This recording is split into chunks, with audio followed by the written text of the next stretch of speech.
Boston College looks like they're ready to make their hire. Bill O'Brien has reportedly been named as the favorite to get this job. Many reports look like he's going to get the job. Then Pete Thamel comes and jumps in and puts a wet blanket on all of it. You are Locked On Boston College, your daily podcast on the Boston College Eagles, part of the Locked On Podcast Network, your team every day.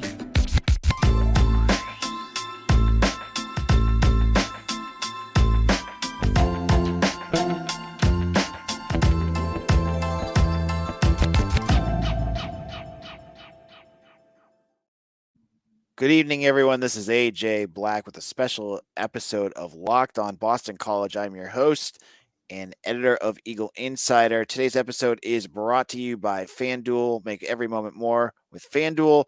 Spend with every $200 in bonus bets. If you spend $5 and win on your first bet, visit FanDuel.com/locked on to get started. All right. I went live about an hour ago and I was saying, hopefully there won't be any hiring news of Bill O'Brien or Al Washington. And as I'm in the middle of my second segment, the news pops that Bruce Feldman of, I think it's Fox Sports now. Bruce Feldman said, he's technically The Athletic, says that Bill O'Brien has emerged as the favorite of to be hired by Boston College. I get a bunch of tweets, DMs from some pretty reliable sources that, within seconds before Feldman's tweet go out, that's saying Bill O'Brien's going to be hired. Now, let's continue down that road. So we get some articles out, talking about it a little bit.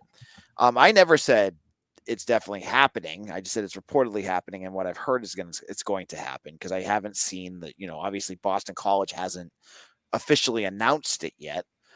And then Pete Thamel, who's the voice of Boston College, as in they tell him basically what to tweet, and he tweets it, and which is nothing wrong with that. That's what he does.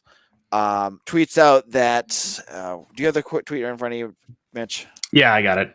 So the tweet is: sources, BC has not offered any candidate the school's coaching job. 3 candidates, including Bill O'Brien, interviewed in person on Thursday. School officials are expected to huddle on Friday before any decision is made. Okay. So that goes in absolute that contradicts everything I've heard and from multiple people.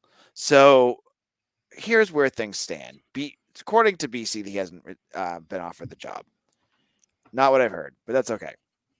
And now we're looking at, what does it look like to you, Mitch? I'll ask you your opinion. I think, and I don't know why. I don't know why BC is being so cautious about this. Again, we know that Thamel is pretty much their mouthpiece. So whatever BC wants to get out, that's what Thamel's going to put out. Maybe he's trying to kind of wrest this back so he can continue to be the guy who breaks BC news. And that's why he tweets this out, say, "Oh no, everybody hold your horses. I'm the guy. Pay attention to me." Whereas, like you said, all of your sources indicated that this was going through. You had Scott Mutrin, color guy for BC Radio. I think he's sideline reporter. So he's the sideline reporter for BC Radio, and he tweets out the white smoke gif for indicating that a choice has been made. So, yep. I mean, if BC didn't want that getting put out, then maybe they should have told their guy to I'll look now and see maybe he deleted it. But, I mean, that seems to be a pretty big breach of silence. He works for Boston College. Yeah, exactly. Yeah, his tweet is still up an hour later. So, I don't know what's going on. You have Kevin Stone of Rivals, who's been very adamant that this. Banging the drum on this for at least a week now. So, to be cynical of this, to me, this sounds like Boston College controlling the narrative. They didn't get a chance to do some fun social media thing to get excitement going. They maybe didn't want it out tonight, or they wanted to wait till tomorrow. And once it leaked out, they had to immediately jam on the brakes to prevent this from going everywhere. Does that sound about right? Sure, but I agree with that, but Why? So they can save a few hundred impressions that they would still get. I guess it's a little late at night on the East Coast, but people who are asleep by now would have woken up to that news and made the same thing. Like, I mean, are they really that worried about going up against the NFL Honors show, which is happening as we're recording? It's I don't think I don't think that's that big of a deal. So why do they care? It's a good question. I mean, again, we have like some of the people who are, granted they're burner accounts, but they have their sources. Such have we named BC Bob yet? We've not talked about BC Bob. Okay, because he's the guy on Twitter that has really appropriate name in this instance, but he's the guy who's really been on top of this for a while, and he's very well connected within BC and seems pretty high up, and he has kind of agreed with the initial Feldman report saying this is going through. And to be clear too, because I do a lot of work on like running sources and stuff. BC Bob is not my source. No. I don't run for burner accounts. I talk to burner accounts, but it's not what I run off of.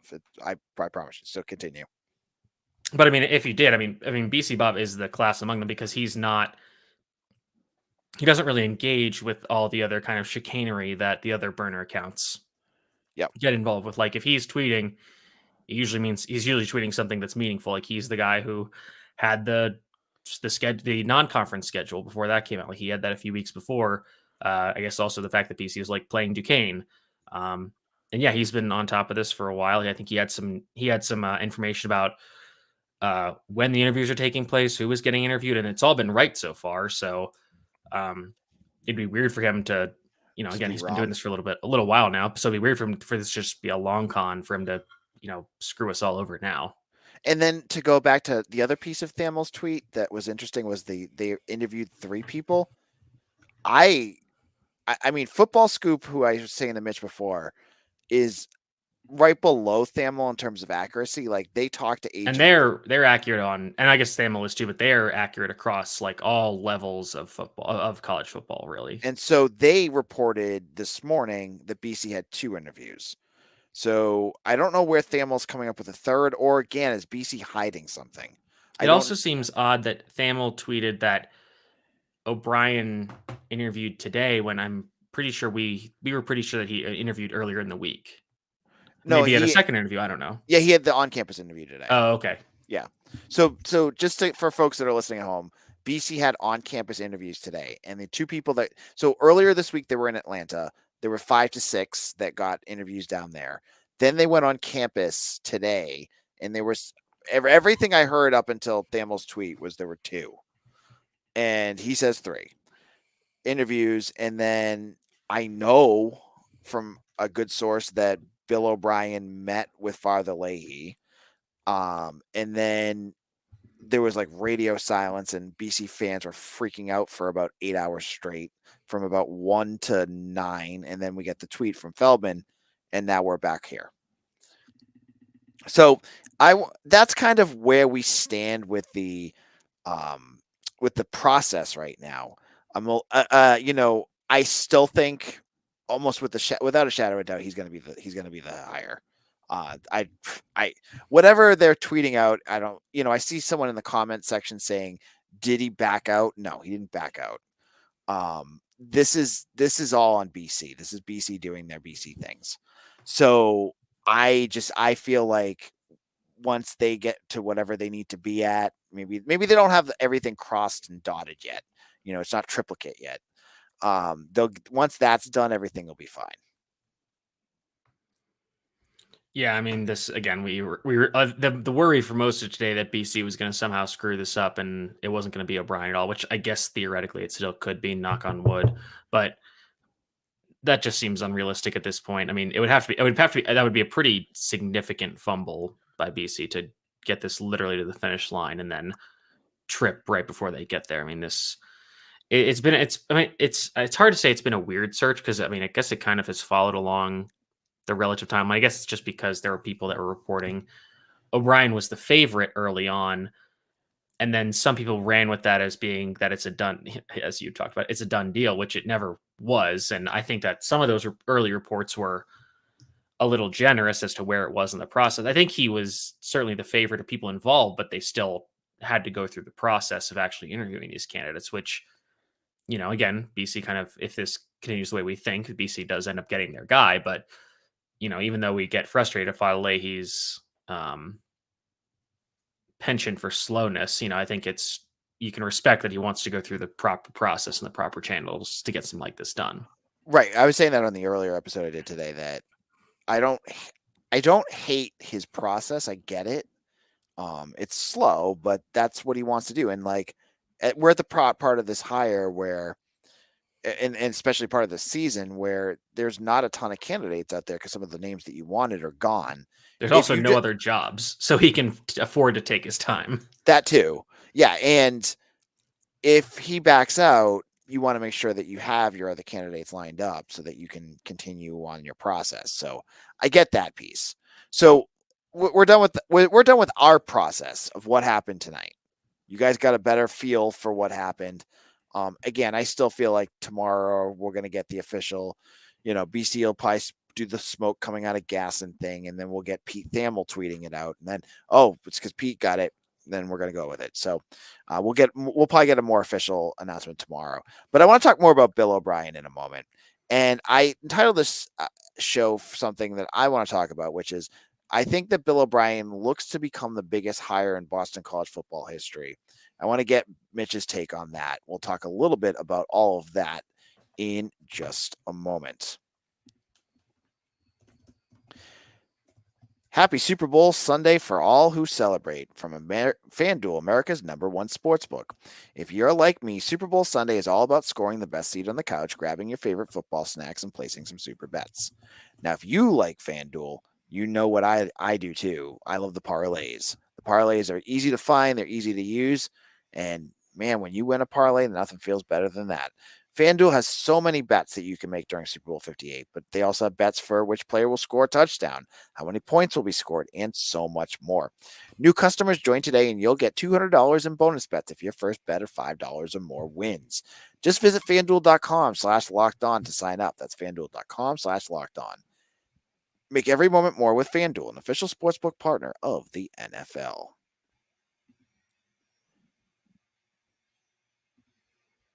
Locked On BC, I'm your host, AJ Black.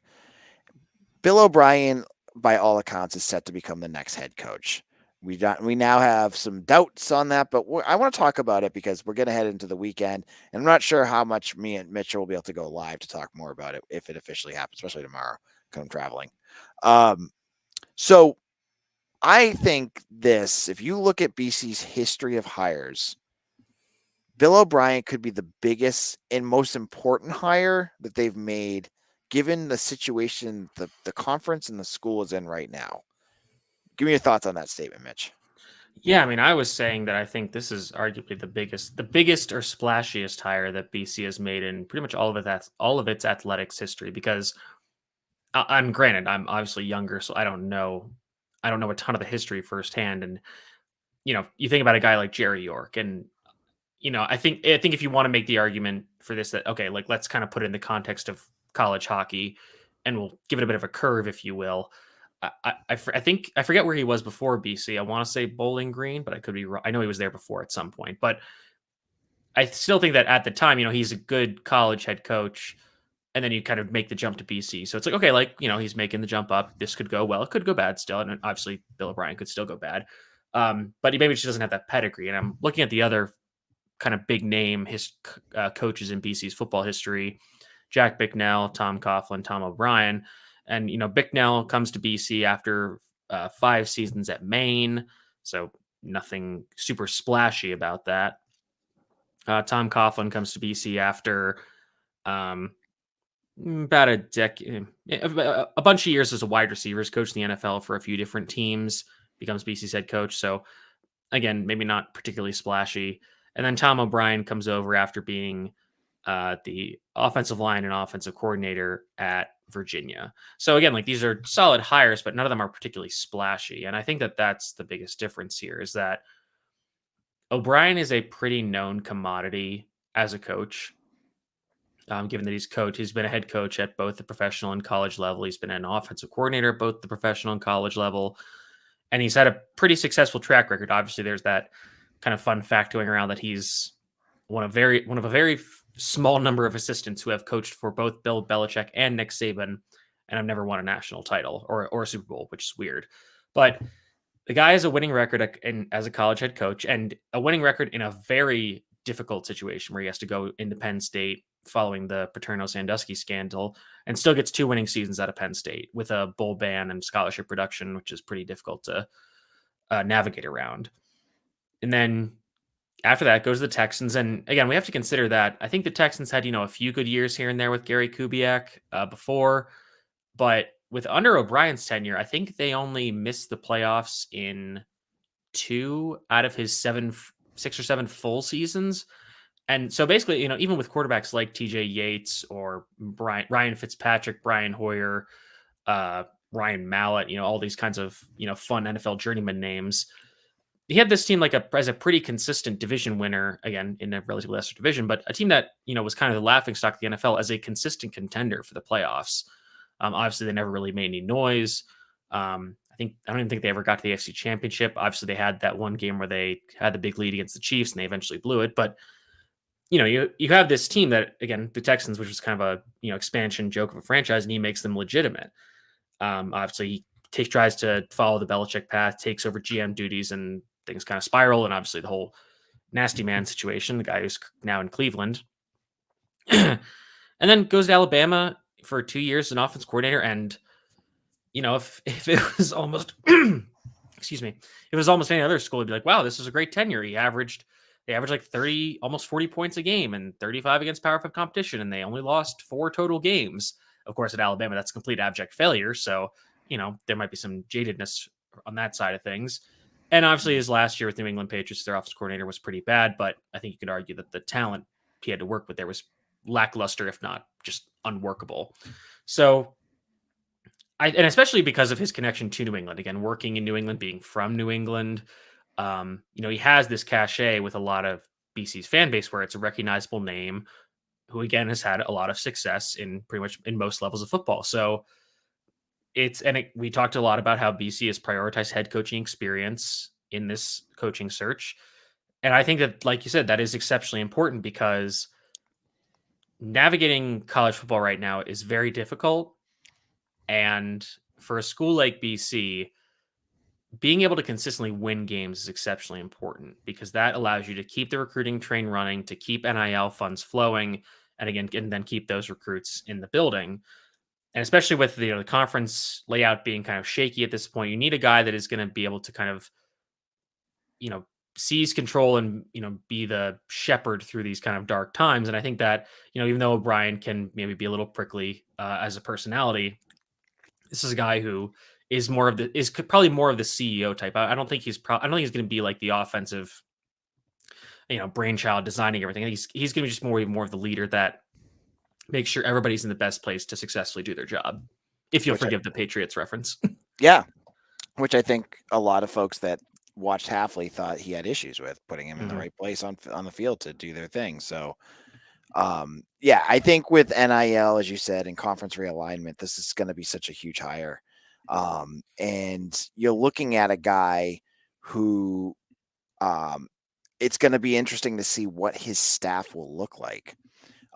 What coaches he brings in. And I, from what I've heard, I don't expect many, current coaches to be on board. I mean, I feel like the defense is only one left. It's Sean Duggan, I think, right? Yeah, I guess Paul Rhodes technically, but yeah. Yeah, I would imagine Paul Rhodes is going to leave too. But and then the offense, he's an offensive minded guy. I'm sure he's going to want guys that kind of fit his system. So I will say this: I have looking through his history. A lot of guys that have kind of been under him over the years, most of them have kind of transitioned into being full-time NFL coaches. So there are a few that could be possible hires, but I think a lot of them are kind of settling more into the NFL. So for example, one guy was Tim Kelly, who was kind of rose up through the ranks. He's even with O'Brien at Penn State and kind of gradually went from graduate assistant to just, quality control coach, offensive assistant, position coach, offensive coordinator. And that guy, I was looking at him because he was most recently with the Titans and their staff just got cleaned out after Vrabel was fired, and Kelly just signed on as the tight ends coach for the Giants. So I don't think, even if O'Brien were to say, hey, come be my offensive coordinator, assistant head coach, passing game coordinator, what have you, I think that Kelly's probably going to be more comfortable sticking with the NFL role he has. All right. In our final segment, our last thoughts of this as we head into the final weekend, and both Mitch and I can finally breathe as the coaching search looks like it's finally over.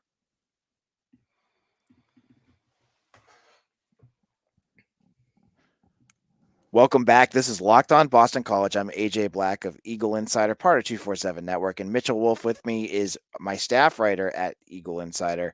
Now, we've been covering this search for a week, and it's finally coming to a close.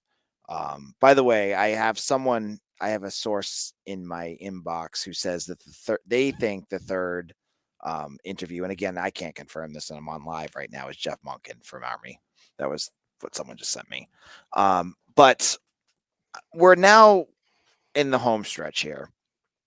And what do you think is going to happen this weekend? What do you think is going to end up being how this thing all ends up rolling out?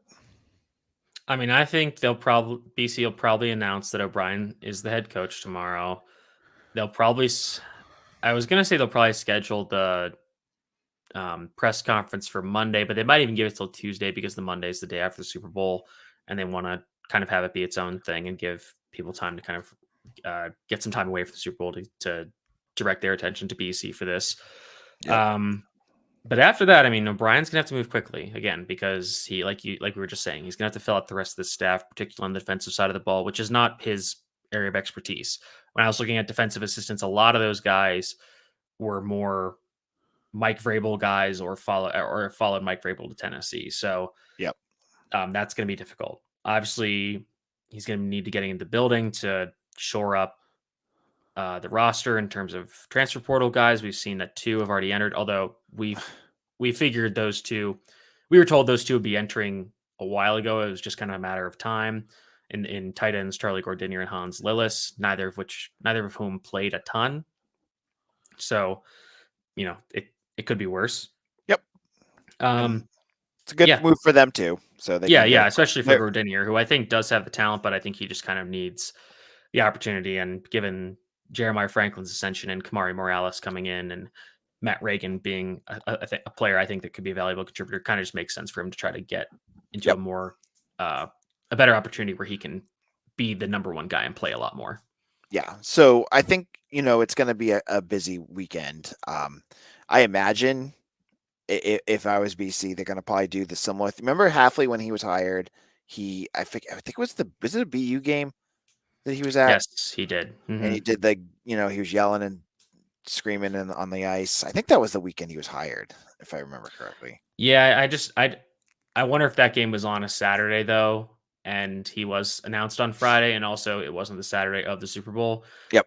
Also, that's just not really O'Brien's MO. It's not really what he does, so right. Which I can respect. So I think it's going to be a little more formalized, a little more quote unquote mature, if you will. Right. Yeah. He's not going to be the rah-rah. I would guarantee he's not going to have a gritty, not pretty. There's not going to be a hashtag. There won't be a hashtag. He doesn't even have social media, as far as I can see. Mm-hmm. So if you were to rate this, if this goes through, if this, no hitches happen and everything that we expect happens, what would you grade this hire right now? I mean, it's before the season even starts, but based off of your expectations heading into this search. I'll say out of 10, I'll probably give it an 8 or an 8.5.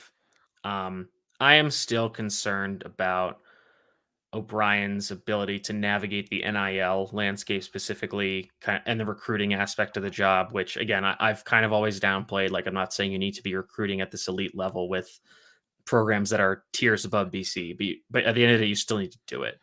And again, given O'Brien's, I keep using the word prickly. I can't think of another good word for it, but given his nature about that, I think that's something that's going to be important to monitor. Like, because obviously, we've talked with Halfley, there was always this power positivity, a guy that did really connect with the players, irrespective of how good the results were that he put on the field.